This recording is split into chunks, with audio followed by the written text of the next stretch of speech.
Hello and welcome to Motorsport Speak, Motorsport podcast brought to you by me, Dan Lawrence, and Motorsport Week and Motorsport Monday editor Taylor Powling. We're here to talk about a momentous Formula One occasion. Lewis Hamilton is back being a Grand Prix winner, 945 days after his last triumph, the Saudi Arabian 2021 Grand Prix. The Mercedes driver is back to winning ways, and no less, it was on home turf at Silverstone last weekend, his last home Grand Prix for Mercedes. So quite an exciting race all round, wasn't it, Taylor? So let's crack on and talk about it. First of all, how are you? And second, did you enjoy the race? Hi Dan, I'm very good, thank you. I hope you are as well. Yeah, it was a cracking race, probably the race of the season. It was a bit stagnant in the opening stint when it was still dry, but then as soon as the rain came down, that completely spiced it up, turned the race on its head. And I think the most exciting thing about the race at Silverstone was that there were potentially 5 different drivers that could have won the race, and there were 3 different teams that were quickest at different stages. You had Mercedes at the start in the driver controlling it. Then when the rain came down, Hamilton overtook Russell. It looked like, he had the momentum and he was going to go on to win. But then once the rain intensified, it was McLaren who were in the box seat, and at the end you had Verstappen. He had been nowhere all race. He thought he was going to finish 5th or 6th. He came charging through, and at the end was only 1.4 seconds off taking the win from Hamilton. So yeah, really exciting, and it bodes well for the rest of the season that we had 3 genuine contenders to win a race on merit. Yes, I mean, we're at the halfway point of the 2024 campaign now, and we've had 6 different winners across 4 different machines. So I think that's a glowing endorsement for how good this season's been so far. But, I mean, Hamilton-wise, I think obviously people had forgotten what a Hamilton win felt like. I think maybe he did as well. He was, wrought with emotion once he crossed the line, and rightly so. But it was kind of a vintage Hamilton performance. His record 9th win at Silverstone, the most by any driver at a single circuit. It was, he managed mixed conditions well. He made him and his engineer and the team made all the right calls. And at the end, I think his saving grace was his ability to nurse the soft tyres home, which helped him maintain a big enough gap to Verstappen. A really impressive performance from Hamilton, and a really impressive performance from Mercedes all round, I thought. I mean, we saw obviously they had a good car in Montreal, but they didn't get the win. They lucked into a win in Austria. And then here, I think everybody thought on Friday McLaren were basically nailed on to be the quickest car, but then come to qualifying and it's a Russell-Hamilton front row lockout. And in that opening stint, they both looked really comfortable out in front, sort of controlling proceedings. And then obviously Russell's race came undone with that unfortunate mid-race technical failure, so who knows where he would have finished. He definitely was one of those drivers you mentioned being in contention for victory, but just really impressive, I think, from Mercedes, the turnaround that they've made. I mean, we've had so many, I think we've said this phrase, haven't we? So many false dawns, but this isn't a false dawn. They're genuinely contenders for victories now. So really exciting for them going forward, and exciting for all the neutrals as well, because we've got another team in the mix with McLaren and Red Bull. And arguably Ferrari a little bit out of that picture, which we'll get to in a bit. But just impressive all round from Hamilton and Mercedes. Yeah, it speaks volumes at the moment there was an opportunity to win a race. Hamilton kind of came alive, and it was really vintage Hamilton. When the rain came down, he was able to attract the most grip on a slippery track, and he passed Russell with ease and was pulling away. And then obviously it transpired that the McLaren, as we saw in Montreal, was very good in those slippery conditions on slicks, and he was kind of powerless to stop both McLarens coming through because of with both getting through. It was kind of evident that at that point the McLaren was the strongest package. But Hamilton's experience kind of shone through in the latter stages. I mean, you compare and contrast how Mercedes dealt with the crossover to slicks and how McLaren did it. Mercedes were very calm. They had conviction in their decision, and it was under the radar that actually when the rain started to come down, Mercedes told Hamilton they think it might be intermediates already, and Hamilton said no. If he'd have made that call and followed the team, he could have ended up in a position like Perez or Leclerc did, where they pitted too early and it basically ruined their race. So, Hamilton's experience in those conditions shone through again. He was able to make that calculated call, and he reaped the benefits. And as you said earlier, late on in that stint on the soft tyres, his tyre preservation was masterful. He was able to keep that red-walled compound going until the end, whereas someone like Norris, they pushed early on, ended up degrading it so badly that he just fell into the clutches of Verstappen. Hamilton was able to drag out just enough life to keep Verstappen at bay, and yeah, it was a well-deserved victory, and it was good to see Hamilton back on the top step and how emotional he was, but also because, not just because of the drought that he'd been on, but that he actually earned it. It was a genuine win on merit, and he had to battle through so much, and yeah, it was just vintage Hamilton. It was great to see him back winning again. Yeah, and I think you've touched on it there. Sort of, if Mercedes and Hamilton took the race by the scruff of the neck, made the right decisions to win it, McLaren was sort of, I guess, the inverse of that with Norris. I mean, I think we've spoken about it before. They're a team that's suddenly got a race-winning capable car, but the mindset or the decision-making hasn't quite caught up to that. They seem to be sort of making tentative decisions or incorrect decisions when it comes to strategy and race management, and they did that again on Sunday, didn't they? Really, I mean, when the race transitioned from dry to wet or to inters, Mercedes bold, double stacked their cars. Yes, it lost George Russell some ground being the second car, but they knew that he could recover that just with the inherent pace in the car and the fact that changeable conditions, presented that opportunity. McLaren, they were first and second at this point. They had an opportunity to double stack, but they left Piastri out a lap late, and that effectively ruined Piastri's race, because by the time he came into pit, the likes of Norris, the two Mercedes, they'd already basically caught up with him, because he had that extra lap on the slicks. And then similarly, yes, at the end we were talking about Norris obviously not being able to manage his scrubbed softs, but there was a decision that McLaren had to make what tyres to pick for that final stint, and they made the wrong one effectively on Norris's car. They sort of, all that dramatic talk over team radio where the pit wall's got loads of the information. The pit wall knows, probably more than the driver at this point, and they're trying to get Norris to lead the decision when he's trying to, conduct a race. It was very strange. And instead of going for the mediums that they had in their locker, they went for the scrubbed softs, and obviously that ended Norris's victory charge essentially at the end. Whereas Piastri, they made the right call at the end. They put him on the medium tyre, and he was absolutely flying at the end of the race. So just a bit. I think McLaren they've just got a few strategic tweaks that they need to make, and I'm sure they will. I mean, we've got 12 races left. There's plenty of opportunities, I think, with their car, and I think they need to learn from Silverstone, because if they don't, then they're going to throw away more victories. Yeah, 100% agree with that sentiment. 12 races to go this year, and they should really be using it as a building block to be in a position to challenge for the title from the outset next season, because otherwise, once the points are reset, they're going to be ruin these opportunities slip even more. I think this one was, really a defining moment for McLaren, because it was on home soil for Norris and for the team. And the fact that it wasn't just one driver that they threw away the race with, it was with both. With the Piastri situation, it was kind of ironic that in this case it was McLaren actually overcomplicating the matter and trying to mitigate the time loss Piastri was guaranteed to have, and in the end it cost him more time than if they'd have double stacked, which Piastri said even before he started the next lap, as he went through the Vale chicane, he knew it was the wrong choice, and he was left out to dry effectively, and coming home 12 seconds off the lead, he was, I think, the quickest along with Verstappen in that final stint on the medium. Shows what could have been both for his race and for Norris's race based on the medium tyre choice. And then with Norris, McLaren even said that they were set to go on the mediums. They had those fresh mediums. It was the ideal race tyre for that final stint.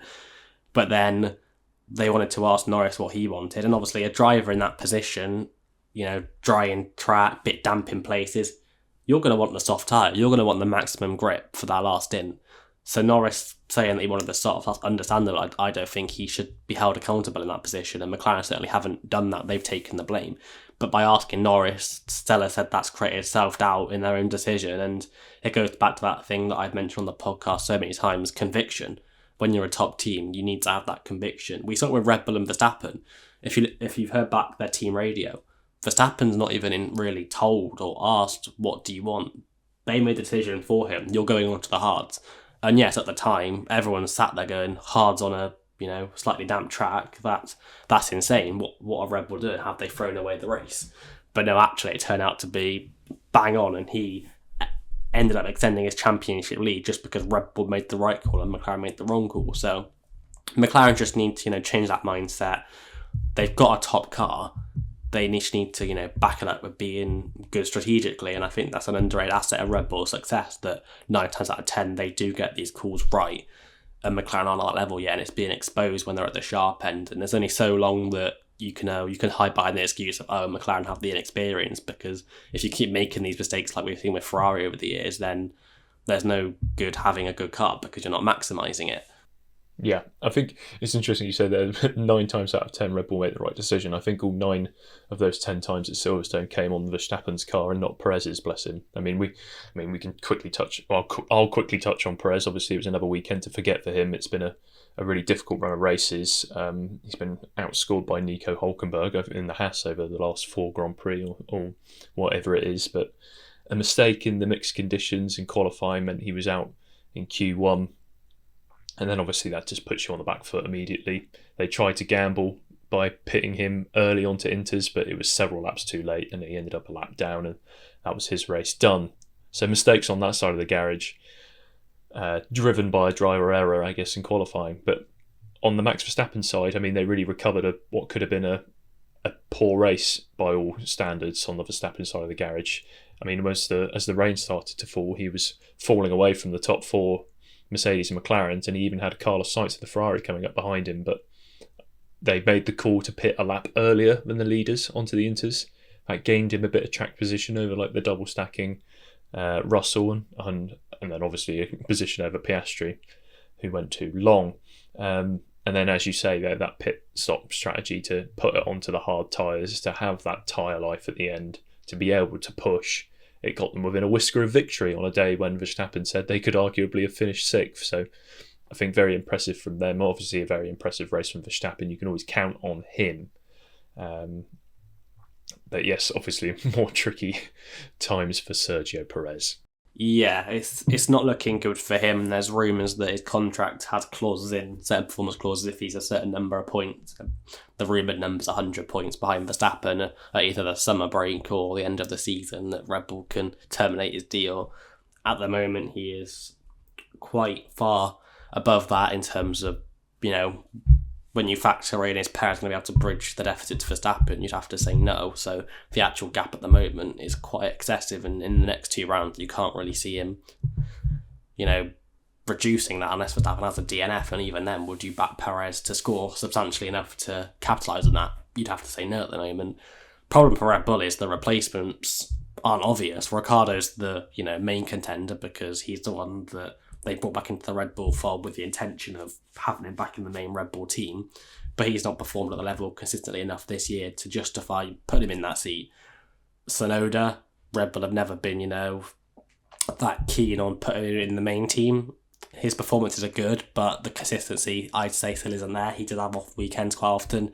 And against Verstappen, do you want to, put Tsunoda in there when his temperament might let him down and he can end up in a spiral? Then you've got Lawson doing this RB test, Red Bull test this week in the RB20. Again, it would be an Albon Gasly situation where he could get burned. So you have to say, looking at it, Ricciardo's probably the best option purely because of his experience of firstly being next to Verstappen, the Red Bull car philosophy, and also just his general age. He'd be better positioned to cope with going up against Verstappen in the form he is right now. For half the season, it's probably worth it, because if it doesn't work out for Ricciardo at Red Bull in this half a season he could potentially have this year, then you can say, okay, we tried the experiment. It's not a what if anymore.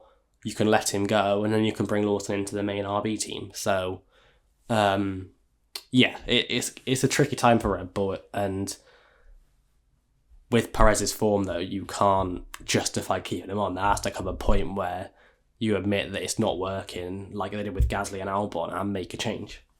Yeah, something has to change, otherwise they're going to lose out on the Constructors' Championship at this rate. Perez arguably could be heading into the summer break after the next 2 races, 8th in the Drivers' Championship, which that's not quite good enough if your teammate's leading. It's interesting.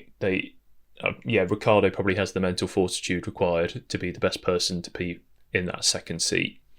But I think, arguably, maybe Liam Lawson gets an immediate call up. If they're going to replace Perez at Red Bull, why not just fill the gap that Ricciardo would then vacate at RB with Liam Lawson? And then obviously that's a shame for Perez, he maybe gets cut out to dry, but his performances haven't been good enough. And I think Liam Lawson really deserves a chance. He showed last year under quite difficult circumstances that he has what it takes to compete in Formula One. He seems to have a very mature head on young shoulders. He's been patient. I think he's mature enough to take whatever opportunity comes his way. So I would definitely take a punt on Lawson, even at this stage. Why not chuck him in the Red Bull straight away? Can it go worse than it is currently? And you could really see what he's made of, but maybe that's a bit of a hot take. But what isn't a hot take is Ferrari are struggling compared to McLaren, Red Bull and Mercedes. If we look at the top four from Sunday, they finished within 12 and a half seconds of each other. Carlos Sainz, the lead Ferrari in fifth, was 47 seconds off of the win. Their upgrades they introduced in Spain haven't worked.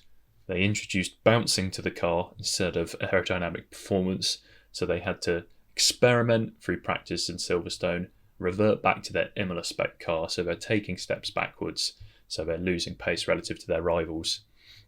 So it's just a case of, at the moment, they're the fourth fastest team, which is a shame because they started the year with so much promise. And it's also a shame for the likes of Lewis Hamilton that it looks like he's leaving a race-winning team for a team that maybe needs to refine its form, which when he made his decision earlier in the year, it looked like it was the other way around. So not great times for Ferrari, and not great times for Charles Leclerc, bless him. He's not had a great summer triple header in the middle of summer whatsoever, and his race, like Perez's, was ruined by the choice to go onto intermediate tyres too early. So a lap down and a British Grand Prix worth naught. So yes, troubling times at Maranello. Yeah, they've got a lot of data to mull over before the next round at Hungary and definitely over the summer break, because I don't think it's a short-term fix for their problems. When the fight at the top is so close and Ferrari have basically lost 2 to 3 months of development, as Sainz said, then it's inevitable that they're going to drop to the back of that pack, and that's been the case. As you said, the high-speed bouncing has reoccurred with the upgrade package. So it looks like that's a bit of a write-off. And both in terms of, cost cap payments and also development time, that's put Ferrari massively on the back foot this year, and it's going to be hard for them to recover. Because then it does create doubt over whether your next upgrades are going to work. You can't just be like, oh, we're going to, pile development on as quick as we can and that will solve it, because you need to understand why this upgrade failed in the first place. And that's not, an overnight task. I think Vasseur said Ferrari have made a step forward this weekend, because they basically did what they did at Zandvoort last year and kind of sacrificed the overall performance to analyse what wasn't working. Leclerc ran the new spec in practice, Sainz on the old spec, and then Leclerc conversion onto the old one because it was better to, counter the high-speed bouncing around Silverstone's high-speed sweeps. That backfired for Leclerc's side of the garage in terms of performance, because he switched prior to FP3, but that was wet, so he went into qualifying with not much no dry running knowledge on the old spec, and with also rain in the air, he was on the back foot, he was compromised, and that resulted in a Q2 exit, and then Ferrari gambled on the Inters early, and it just wrecked his race. I don't really get the call either, because although he was, he wasn't going to be able to fight for a podium because he got stuck behind Lance Stroll in the first stint, he was still one place behind his teammate. There was no need to gamble that heavily at that stage. In Perez's position, you can understand it, but with Leclerc, it doesn't make much sense. And actually, what I think was really concerning for Ferrari is that since Vasseur's come in, they've been quite, they've been a lot better strategically, operationally. But this weekend, the difference in calls on Sainz and Leclerc's garage was bemusing, because I've listened to the radio and seen the transcripts of their radio calls. Sainz was told, precise information to the T, and they were able to nail all the calls. Sainz even said it was one of his best races at Ferrari, just in terms of how they executed it with the car they had. Whereas Leclerc, every call they made was wrong. It was the wrong call. And they're looking at the same radar.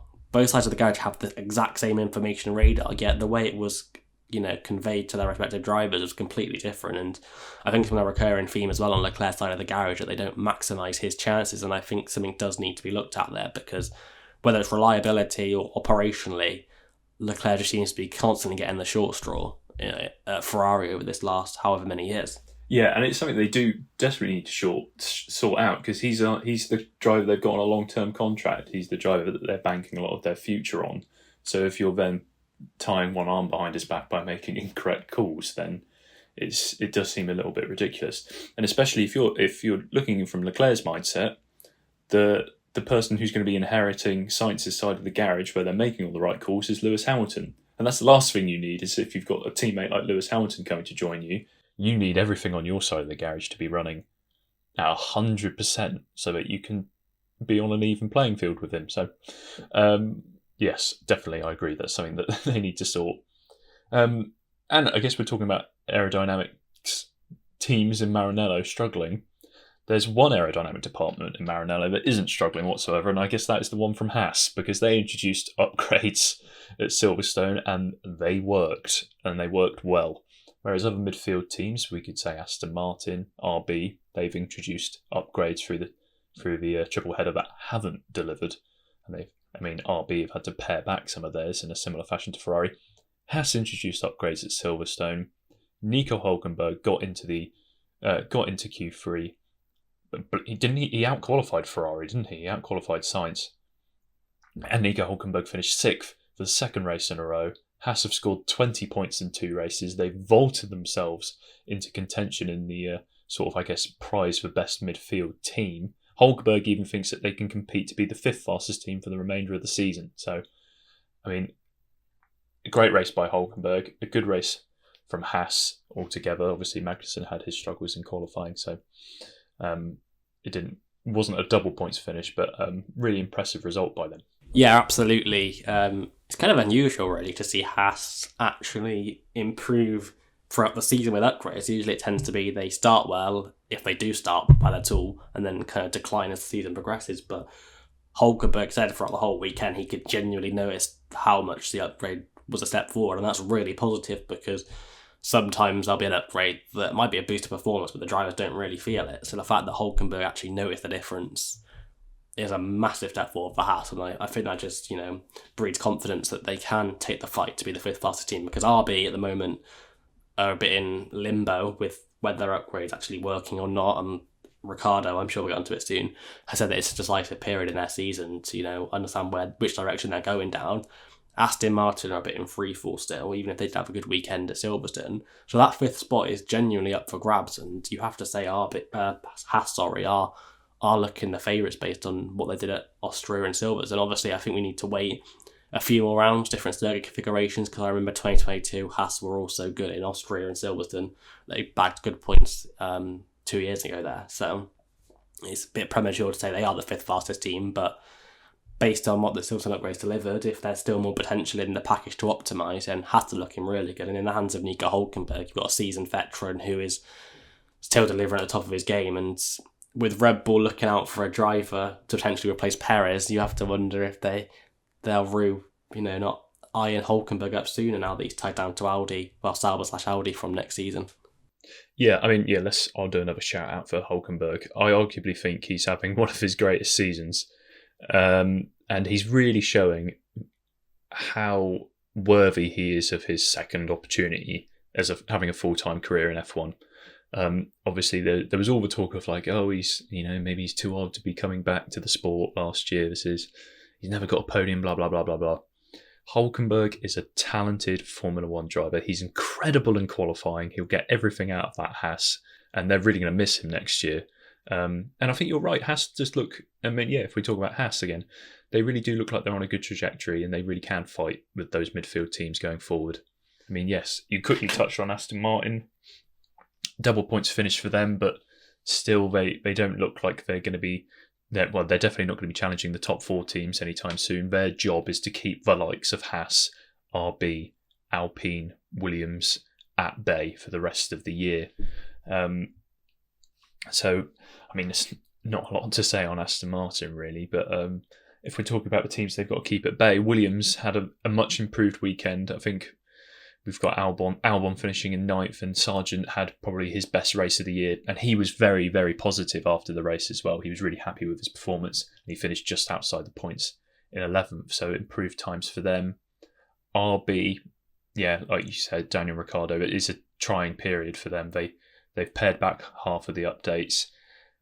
The car feels comfortable, Ricciardo was saying, but the lap time just isn't there, so they really need to figure something out. Tsunoda, of course, got a point, but when they have the ability, like Haas, to get double points finishes, like Aston Martin, to get double points finishes, RB really need to figure that out to improve. So it's just like the battle at the front. The midfield battle is changing race by race. It's changing upgrade by upgrade, and it is really quite interesting. And then Alpine, if we talk about them as well, they've sort of brought themselves back into contention at the front of that midfield pack in recent times. But at Silverstone, as Esteban Ocon was saying after Saturday and Sunday, really, they were making all the wrong decisions. In the mixed conditions in Q1 in qualifying, they made the wrong calls of when to push, when to conserve energy, and it meant that they both went out in Q1. Gasly didn't even start the race because of a gearbox issue, and then Ocon was one of those drivers who made the call too early to go on to intermediates, and then they immediately realised their error and went back onto mediums, and that was his race absolutely done. So, yes, interesting developments in the midfield battle. And then obviously a sad note on Sauber is that they're still obviously the 10th fastest team. But yeah, all change and all flux in the midfield. Yes, an evolving picture, and when it's like at the front when the gaps are so small, as Ocon said, if you don't execute your weekends, then you're going to be nowhere, and that's what happened to Alpine. It was a bit of a setback for them. They had 3 to 4 points finishes in a row, and then came crashing down this weekend. Gasly's weekend was compromised anyway by a grid penalty, and then we didn't even start the race. That's one car down, and then Alpine went with the softs on Ocon, premature switch to intermediates, and that was their race run. I mean, when you have a Ferrari and a Red Bull making that switch and it taking them complete lack of attention, in an Alpine, you're not going to have much hope. And that's how it transpired.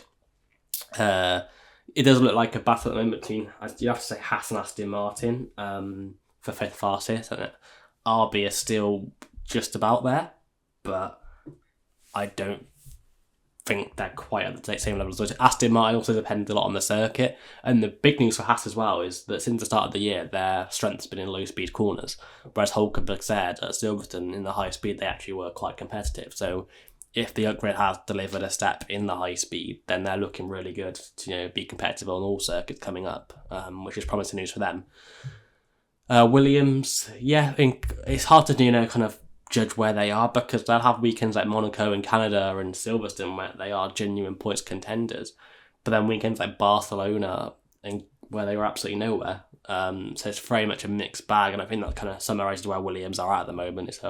They're still in their rebuilding phase and just a bit up and down, which is to be expected. I think their eye really is on 2026. So for this year and next year, probably it's going to be a case of scrapping for those minor points when they are strong in races and trying to finish as high as they can in the championship. I imagine their stealing's going to be probably 8th place. I reckon 9th place is where they'll finish. I just think Alpine will have a bit more strength in the tank with the resources they have at their disposal to develop. And then, as you said, Sauber, it looks like a lost cause. The car's not quick enough. It's difficult to drive. Both drivers on Thursday said it's not an easy car to drive. It doesn't really suit their driving styles at all. And then on top of that, operationally, they're not nailed on in the pit lane. They don't seem to make the right calls as other teams do to pounce on opportunities that are presented. And yeah, I think Sauber are going to be resigned to finishing last in the championship, and Audi have got a big job on their hands to transform that team into a serious contender. At least they'll get maximum wind tunnel time. So, and the Himmel wind tunnel is actually not too bad. So there's a saving grace in finishing 10th in the constructors. Yes, I would say that is a good place to maybe wrap up a frenetic race and maybe a frenetic podcast, but hopefully an enjoyable one. So thank you, Taylor, for joining me, and thank you, listeners, for joining us on Motorsport Speak. So make sure to, catch the podcast, like and review on the podcast platform you choose, Spotify, Apple Podcasts. We're on our YouTube channel as well. Make sure to keep up to date with motorsportweek.com and our free-to-read digital magazine, Motorsport Monday, which you can get email subscribed to your inbox every Monday morning, which I recommend doing. It's a great way to start the week. Also, make sure you follow us on socials at Motorsport Week, Facebook, Instagram, TikTok, YouTube, X, formerly known as Twitter. But for now, goodbye, and thank you, Taylor, once again.